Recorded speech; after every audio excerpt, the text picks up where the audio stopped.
Jehoshaphat and Ahab. Jehoshaphat enjoyed great riches and high esteem, and he made an alliance with Ahab of Israel by having his son marry Ahab's daughter. A few years later he went to Samaria to visit Ahab, who prepared a great banquet for him and his officials. They butchered great numbers of sheep, goats, and cattle for the feast. Then Ahab enticed Jehoshaphat to join forces with him to recover Ramoth-Gilead. "Will you go with me to Ramoth-Gilead?" King Ahab of Israel asked King Jehoshaphat of Judah. Jehoshaphat replied, "Why, of course. You and I are as one, and my troops are your troops. We will certainly join you in battle." Then Jehoshaphat added, "But first let's find out what the Lord says." So the king of Israel summoned the prophets, 400 of them, and asked them, "Should we go to war against Ramoth-Gilead, or should I hold back?" They all replied, "Yes, go right ahead. God will give the king victory." But Jehoshaphat asked, "Is there not also a prophet of the Lord here? We should ask him the same question." The king of Israel replied to Jehoshaphat, "There is one more man who could consult the Lord for us, but I hate him. He never prophesies anything but trouble for me.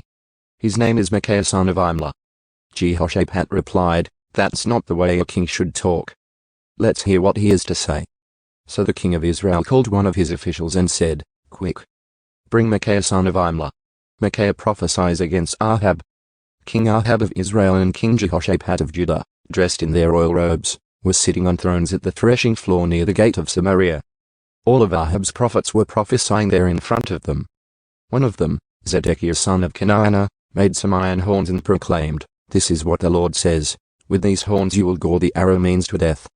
All the other prophets agreed. "Yes," they said, "go up to Ramoth-Gilead and be victorious, for the Lord will give the king victory." Meanwhile, the messenger who went to get Micaiah said to him, "Look, all the prophets are promising victory for the king. Be sure that you agree with them and promise success." But Micaiah replied, "As surely as the Lord lives, I will say only what my God says." When Micaiah arrived before the king, Ahab asked him, "Micaiah, should we go to war against Ramoth-Gilead, or should I hold back?" Micaiah replied sarcastically, "Yes, go up and be victorious, for you will have victory over them."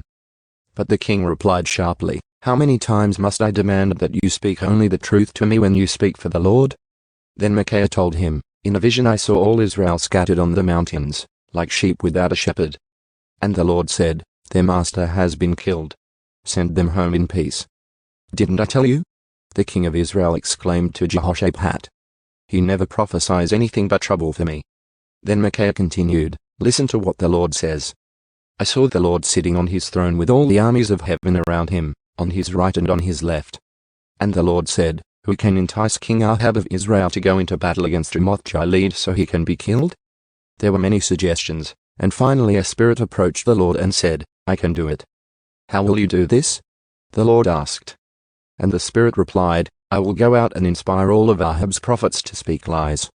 'You will succeed,' said the Lord. 'Go ahead and do it.' So you see, the Lord has put a lying spirit in the mouths of your prophets.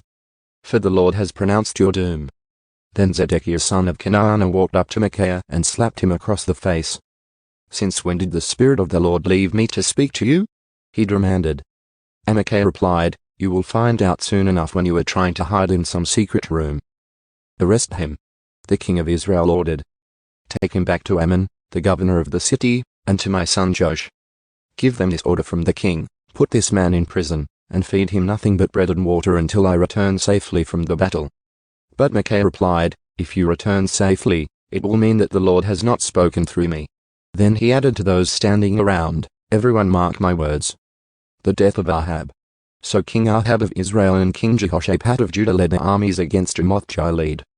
The king of Israel said to Jehoshaphat, "As we go into battle, I will disguise myself so no one will recognize me, but you wear your royal robes." So the king of Israel disguised himself, and they went into battle.